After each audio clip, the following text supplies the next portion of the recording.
Welcome to the Stray Pointers podcast, where seemingly ordinary people join us for extraordinary discussions.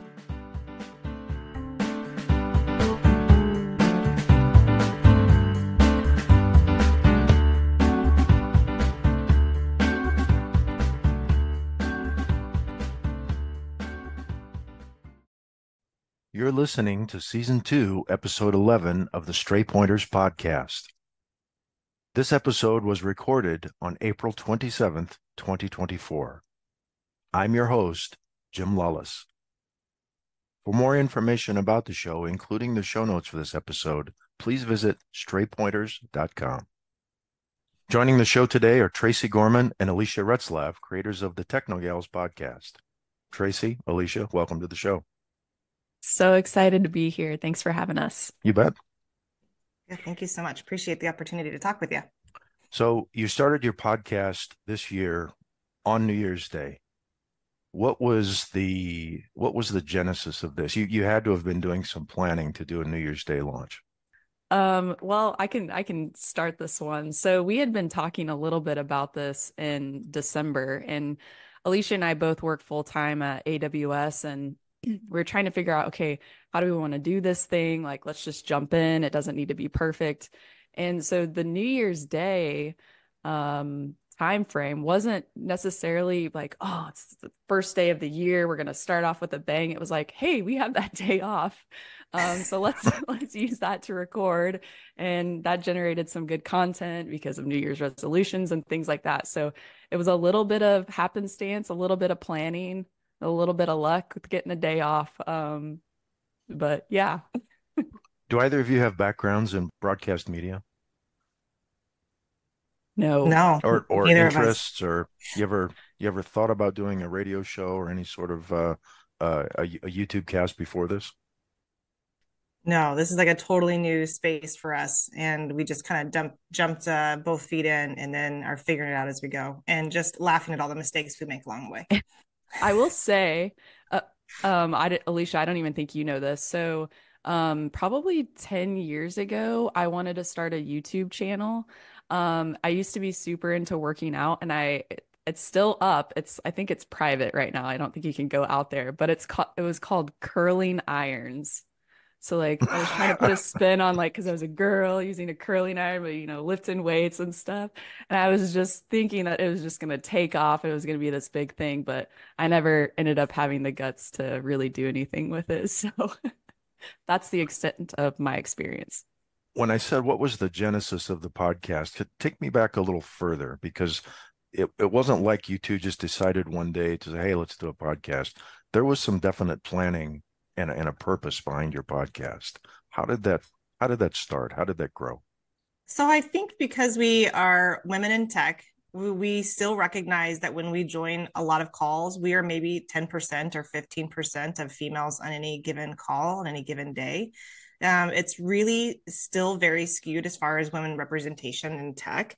And so Traci and I, like, we're colleagues and friends outside of AWS. And so it's just like we're spitballing, just talking about why this is still so frustrating. Like, why can we not make advancement? Why do we have to still be in these kind of like stuck spaces where we're more coordinators or taking notes, even though we're like really tech savvy people coordinating large enterprise transformation? We still get asked to do some of these really mundane things that are associated with women tasks, or I should say predominantly like associated with historically associated with women tasks. And I'm like, clerical this is tasks. frustrating. Yeah, I'm like, this is frustrating. And so it's just us chatting about it. And it's like, let's just bring it to the surface. Let's bring awareness to this more and more. And there's tons of other podcasts, and there's lots of great organizations out there like She Can Code that are in the same space doing this.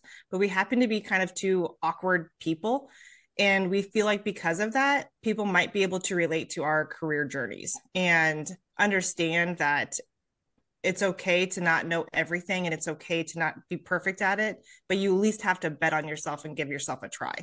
And so we thought we might just have a really good take and point of view to share with others that also like bring highlight to the fact that we need to do more for women in this space or in all spaces. But we can probably do it in a way that's relatable and people might latch onto a little bit. How long did this idea incubate before you chose a podcast? I mean, did you Did you identify this and talk about it a bit, or did the podcast idea come right to the forefront? I would say we probably had this idea and we were kind of talking about what it could be for probably a month, maybe a little less, honestly. The other thing that we really wanted to do is, like Alicia mentioned, we're both a little bit awkward, self-proclaimed introverts. And so this was also an opportunity for us to get outside our comfort zone and network, which is something we both kind of struggle with. And like, how can we be authentic? How can we network? How can we raise awareness in these areas? And then that's kind of when, oh, well, maybe it's this podcast. And I'd listened to podcasts. I just started really listening to podcasts probably within the last year. One of my favorites is Lex Friedman. He's a tech guy, MIT researcher.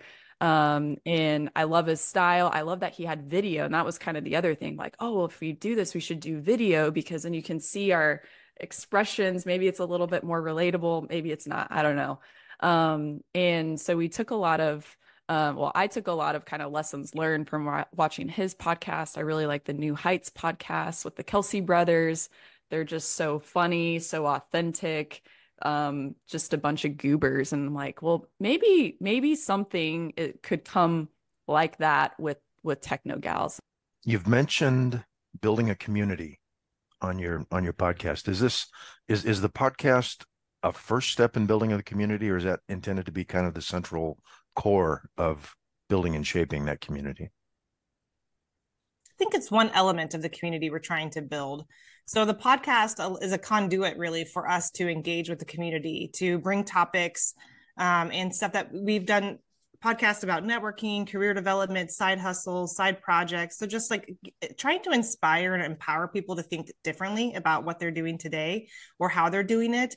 And maybe your career doesn't look like it's this natural step-by-step stairs, but it took like lots of different turns and curves, and like to appreciate and be okay with that. So the podcast just allows us, from my perspective, to engage with the community we're building. And hopefully they'll be like, hey, this is like me. My career journey did not look normal either. And they can also kind of empower others that this is a normal career path. It's not always going to look super perfect. So really, I think it's just one element of what we're trying to build fully. What kind of feedback are you getting? It's really positive. Yeah, it's really positive. Overwhelmingly more positive than I was expecting, because the internet can be terrible.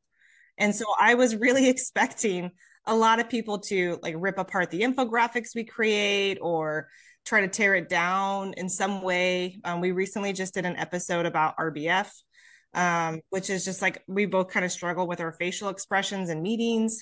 And someone reached out. You don't have RBF, by the way. I don't know who came up with that. They're wrong. Well, you can tell my previous bosses, because it does come up on my performance reviews a lot. I'd be glad to. But during another meeting, someone's like, I just listened to your podcast about RBF, and I was thinking this whole time that I had RBF going on during this meeting because I was so confused. So what do you think that would be in a gentleman? I mean, I've got the same sort of emotionless gaze here. That would probably be called stone face or poker face. Nobody would call this resting bastard face or anything like that. Do you think it's different for women? Yes, 100%. I do think that the judgment and critical level is so much higher for females, and I think that's one of the other things we commented on. It's like we have this pressure to not age, to use Botox or some type of fillers or cosmetic enhancements so that we keep looking young and relevant in the workspace. And I don't do any of that and if you do it, great. I don't have an issue with it. But for me, I just don't have the time for maintenance. But it's like I don't feel like the same pressure is on our male counterparts. And it's same with like dad bods are appreciated and glorified in some way, but mom bods that actually did the work, we pretty much chastise them for having a baby or for their bodies doing the work. I think it starts pretty young too. So I remember 15, well, more than that now, years ago, I worked at Best Buy, and I'll never forget this. I was just walking on the way to the restroom, was on break, and this guy walked past me. He was like, you really need to smile more. Just this random customer, this random guy in the store. And I'm like, I don't want to smile more. Like, what, like, I don't even know what to say to that. Like, if I'm awkward now, doubly, triply awkward then. And so I can just like imagine I'm just on my way to the bathroom and, someone's telling me, I need to adjust my face. And I'm like, why? Why do I need to do that? So it not only is something that's, you know, prevalent now, but it just starts so young with girls. It's very interesting for sure. Yeah. So it's interesting that you talk about your background. Your backgrounds, although you have had quite a bit of experience, your backgrounds initially weren't in tech, correct? No, we're both coming from different spaces for sure. I can't, let's see, where was I initially? I have to think about this. I really fell in love with education and I wanted to help others because for me, my education was one of the catalysts for me having the career I have today. Now, I didn't have any type of like specialty undergrad, but it opened the doors for opportunity. It was just a business admin degree, so pretty generic as far as content, but allowed you to have a big, broad breadth of exposure to concepts and how businesses need to make money, which is ultimately their goal. So that was really helpful to me. I went on to get a master's because I wanted to teach at the college level, even studied for like the GRE and GMAT so I could go on to get my PhD and be a researcher in the space. Like that was kind of my primary career and had some babies. So PhD was not necessarily going to be on my immediate plan and just did like a small derailment and then wanted to stay in the research space. So I was working for a patient research company on patient satisfaction from their engagements from their doctors and any healthcare provider. So, and then after that, I decided to move into the tech space. So it was not a normal progression by any means. That was like the 30-second clip of my career. So do you think that you've now returned to your roots as an educator with this podcast? Oh, that's a really great question. And I hadn't thought about it. Very good question.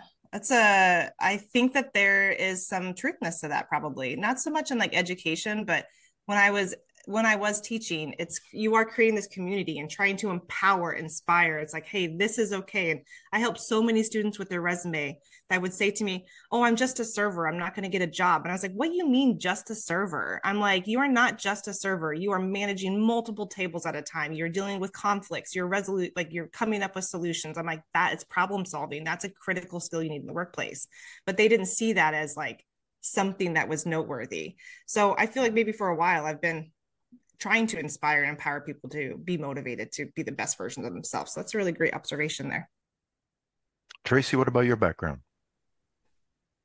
I wanted to be a doctor. So right out of high school, I went the traditional college path, was majoring in pre-med, and then I also on the side got a certification to be a certified nurse's assistant, which man, those people, they're saints. I don't know how they do that job. It wasn't necessarily for me, but then I did move on to, and I was a EMT in the ER for a while, still trying to go down the path of the traditional college route. And then I had a knee accident and ended up having to get surgery and was out of work for a long time. And I couldn't go, like they don't want someone with a giant leg brace and on crutches, probably giving someone chest compressions to try and save their life. It's not like probably wouldn't be very efficient.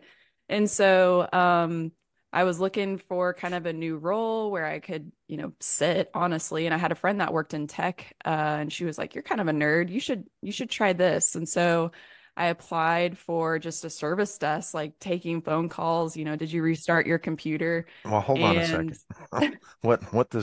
What does your friend, what does your kind of a nerd, what traits did she pick up on there to say that to you? well, like I built my own computer, so I used to be into that.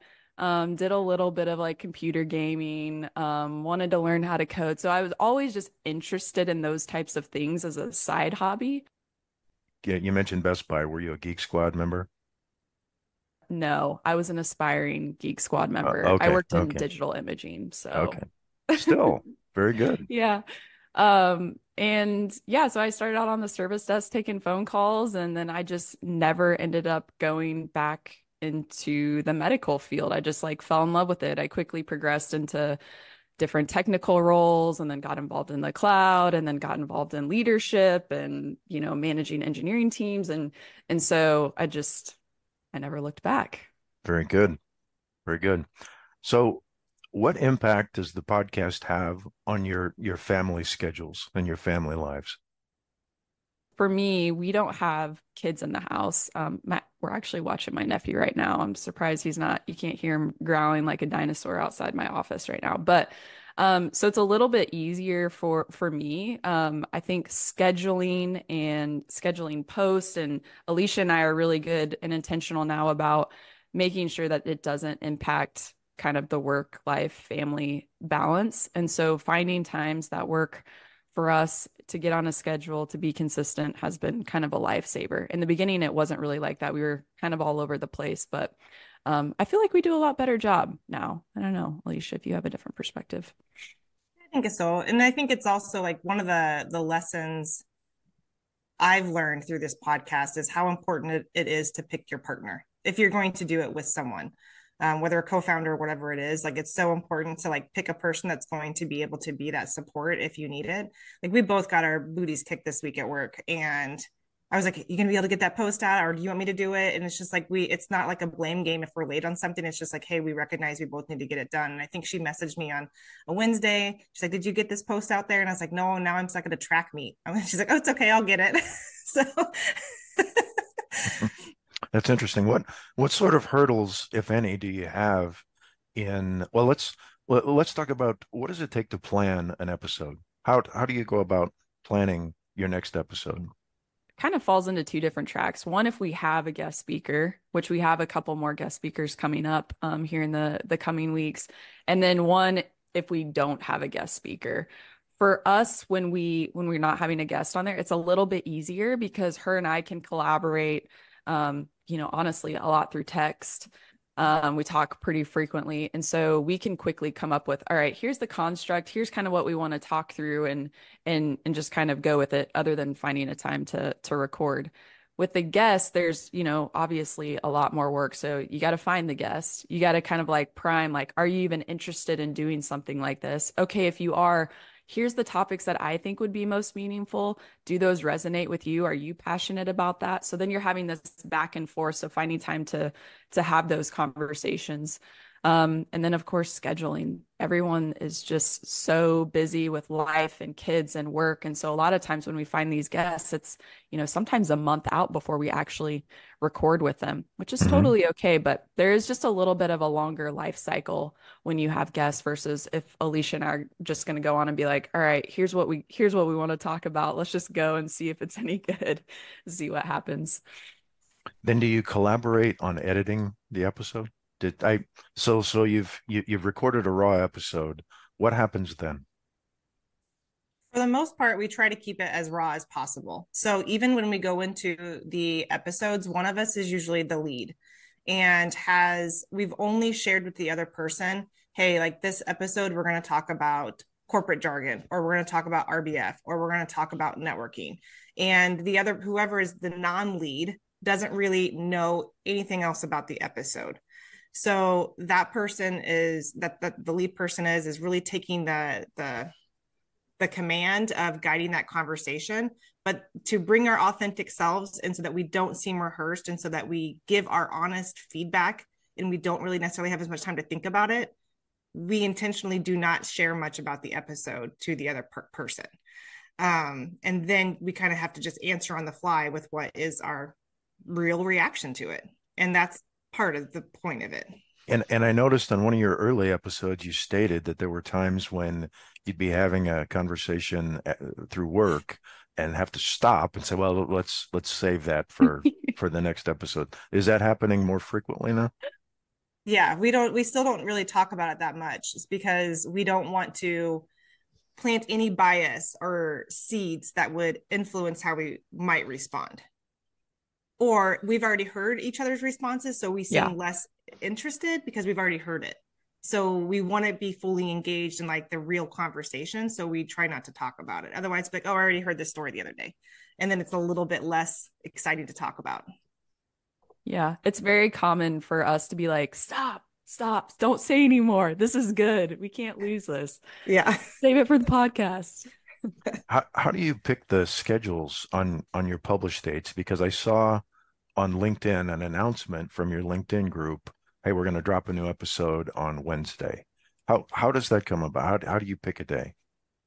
So that came from us just trying to find, we wanted to avoid Mondays where we felt like people were probably not going to be on the platform as much just because they're busy and getting back into their emails. Or there's just a bigger influx in meetings. And we wanted to avoid a Friday when people were trying to like rush out their week or finish off their week and maybe might not have time to engage with the content. So we wanted to pick with Tuesday, Wednesday, Thursday, just because we thought that made the most organic sense.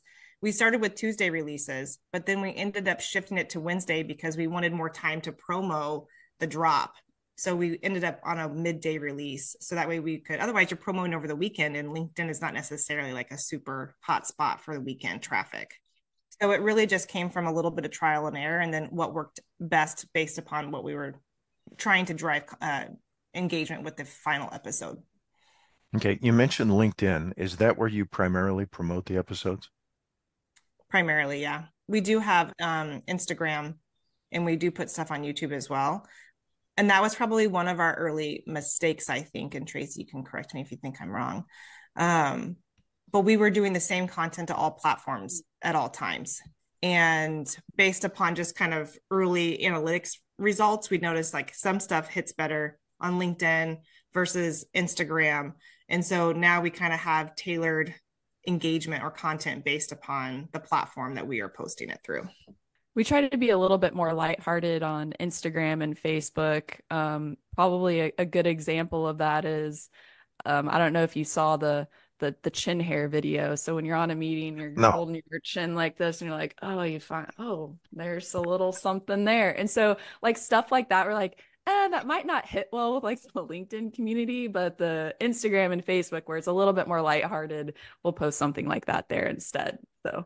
So this never made it to the YouTube cast because I don't think I've seen this. Yeah, it's not on Nope. LinkedIn. Yeah. Oh, see, I didn't know I was gonna have to go on a scavenger We'll hunt send you the here. link. Okay, that would be great.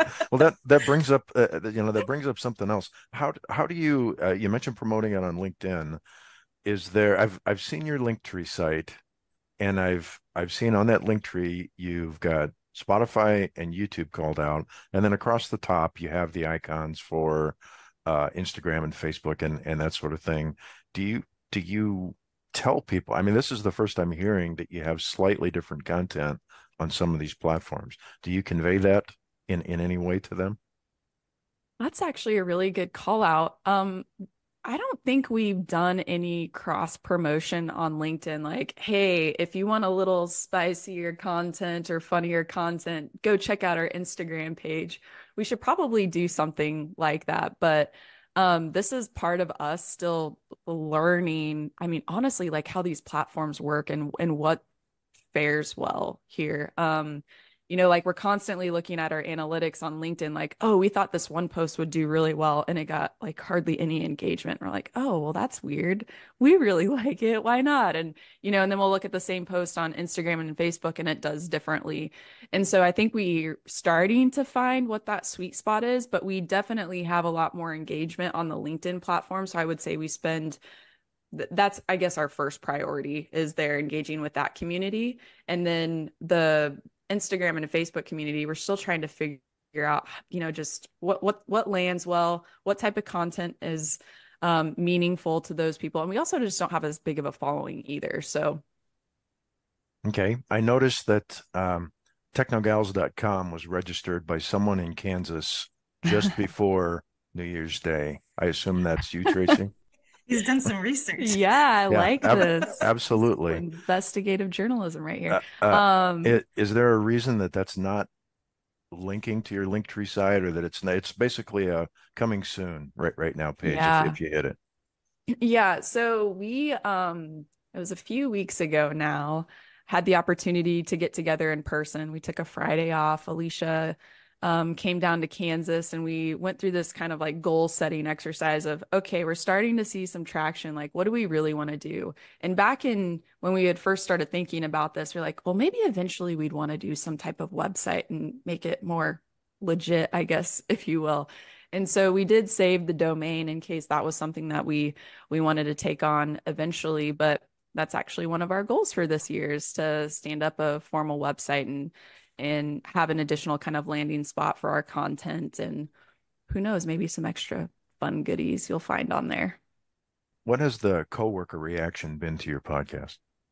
Because you do mention AWS more often than not in each episode. What how do your coworkers react? It's been so cool. One of the unexpected benefits, well, at least I wasn't expecting it. Maybe you were, Tracy, but is is the overall engagement with folks and in the expanding network that we've gotten from participating in the podcast or posting the podcast, and people being like, oh, I can relate to this content, or they'll just ping us on Slack and they'll be like, this was a super cool episode, I really want to share this, is it okay if I share it? Some of our infographics that we've created, we've gotten some people at AWS is like, hey, would you mind if I reshare this in a different meeting so that we can use it? I'm like, yeah, for sure, here's the PDF or PNG of it. I don't, it doesn't really matter to us. So it's been overwhelmingly positive, and it's created another talking point, which is great because Traci and I, as we mentioned, are not super great networkers. And so this has created like an entry for a conversation, which maybe we didn't necessarily have organically before. So I haven't had anything negative, knock on wood. But even if we did, we tell people all the time, I'm like, feedback is a gift. So if you have something you're like, this does not hit right, or this came across the wrong way to me, I'm like, let's talk about it. Like, tell me about your point of view then. And it's also a learning experience for us to challenge our own perspectives that we have and to be better versions of ourselves. Yep. I found out about the podcast in an unusual way, and it kind of goes to in episode 5, Akila Gudla was your guest, and she had mentioned networking basically outside of the 9 to 5 job. The way that I found out about this, I was actually at work and I was chatting with a coworker. He said his wife had been to a book club, and one of the people there had mentioned that she'd started a podcast. And Alicia, I think that was you. Yeah. And yes. So that's how I found out about this. Have you had people find out about this about the podcast in unusual ways? Or maybe I should ask, what's the most unusual way you've had people find the podcast? That's a really good question. I think yours might be it. I don't know that I have a different one. Okay. Yeah, so I mean, most of it is generated from like the social media platforms. I do have like one funny story where I was coming back home from a customer trip, and I saw someone I used to work with like 10, 15-ish years ago. And they were like, hey, they're like, I love your podcast. And so like so glad to see you're doing really well. And I was like, oh, same airplane too. I'm like, this is kind of fun. So it has kind of reconnect, or it's people that you think you don't have any engagement with because you haven't talked to them in a long time. They're still there, and so they're still engaging, and like that feels like really supportive as well. That we have people from 15 years ago that are interested in supporting the podcast as well, just from because I used to work with them, and so that's awesome. But no, I don't know that I have another. No one shared how they've come across the podcast, and we do not promote it internally at AWS at all. Like we don't share it. We don't personally share it through any channels or Slack or anything like that. It's strictly a side kind of engagement for us that is done through our own time and on like LinkedIn mostly. Yeah. I would say I can't think of a strange way that someone's found out about it, but I have been in a couple meetings and I won't know someone and they'll be like, don't you have a podcast? I'm like, you know about our podcast? Like, it's just so that's a really cool feeling. And actually, Alicia, someone you used to work with, I was in a meeting with them earlier this week, and I had never met this person before. And then he pinged me on the side and he was like, I knew you looked familiar. You're in a podcast with Alicia. I'm like, yeah. So it's definitely starting to You're getting traction. just kind of, yeah. So those little messages, the little like random comments and meetings as people are like doing icebreakers and stuff, those, I mean, it's just so meaningful to like, oh, like it's actually maybe we think we should be further along than we are, and then to get those little reminders that, oh, actually people really enjoy this, so that it's worth it, still worth it. So I was pretty excited to find that in my neck of the woods I had a fellow podcaster. And I've since found that one of my coworkers, he and some of his friends have started a podcast. Have any podcasters other than me contacted you? Just anyone in the podcasting community contacted you, whether it to be, guests on their podcast or just to chat, have you been in contact with anyone else? Yeah, I've been in contact with a few. We There's another AWS sponsored podcast at work. So they actually have to kind of go through like the formal process for what the content's going to be and so forth. And they reached out when they heard about our podcast, and it was more of like what are you doing? What are you guys using? So let's share best notes. And then they ended up connecting us with another podcaster. They're like, hey, I think your content would really resonate well with this other podcaster. I know you should reach out to her and see if you guys can do a collab together. So we've reached out with a few, or we've gotten to some general podcasters and then through our conversations with people, they're like, hey, I'm thinking about doing a podcast. Curious what you've Yeah. learned so far today. That's happened more for you, Traci, than it has for me, though. Yeah, I just had someone reach out the other day and say, "Hey, I'm thinking about doing a podcast, what software do you use? What mic do you have?" Like some of those things. So, for sure. Can I ask now? Now we talked about this, at least Alicia and I did a little bit through email. I don't want to get into the how you're doing this, but um, did you just kind of go in cold and just order some mics and just jump feet first into it, or did you read any books or do anything like that ahead of time? We just jumped right in. We did, I have a Yeti Blue mic. I did a little bit of research. I didn't want to, put a ton of investment into whether it was the actual like mic or lighting and things like that, or software until we knew what we were doing or even knew what good looked like. Like, would I be able to tell that this mic isn't going to do its job? I have no idea. And so there was a little bit of that, but really it was, hey, what are some of these low cost tools that we can get into with little investment and just see if this thing works. And that was kind of our approach in the beginning. And as we've kept iterating on the podcast and we've, started to invest a little bit more with whether that's like a pro license for editing or, additional storage for our recording software and things like that. So, yeah. So right now the podcasts are absolutely free, and I don't notice any commercials on YouTube or anything like that. Are you looking to monetize the podcast at some point? We've talked about it. I think, one for us, just like the best thing that could come from this is maybe we get to do this full time one day. And so whether that's from monetizing the videos or doing, different like speaking engagements or whatever those things are, I think we're open to it in the future. But there's also some limitations. So on YouTube, you have to have, I think, 1,000 subscribers. You have to meet some of these, minimum thresholds. So for us, it's not even really an option right now. Now, I guess we could go get sponsors and have commercials and things like that if we really wanted to. But that's just another layer I don't think we're ready to, add on at this point. But eventually, I think. In your first or second episode, you mentioned that you thought you would try this out for 10 episodes and kind of see where you were at that point. Is that still the game plan? I think so. Yeah. The issue is I mean, we are both very busy people outside of our normal jobs. So we're like, hey, if we start this and we're like, oh my gosh, it's taking so much energy, so much time. It's a bigger time commitment than we had initially anticipated or thought. And also we're not getting the community kind of like growth that we would expect. If no one's watching it, then like we're putting content out into the world that's not interesting and no one wants to engage with. So what's the point of continuing moving forward with it? Especially if it's time consuming. So been very vigilant about, hey, this can't feel like work. It has to feel like a hobby and something we are really enjoying doing. And that has happened to date, where it feels like, we get super excited when someone sends us a DM and they're like, super love this, or I have a different point of view. I had a friend reach out to me. She was like, I actually disagree with like your point of view on filler words.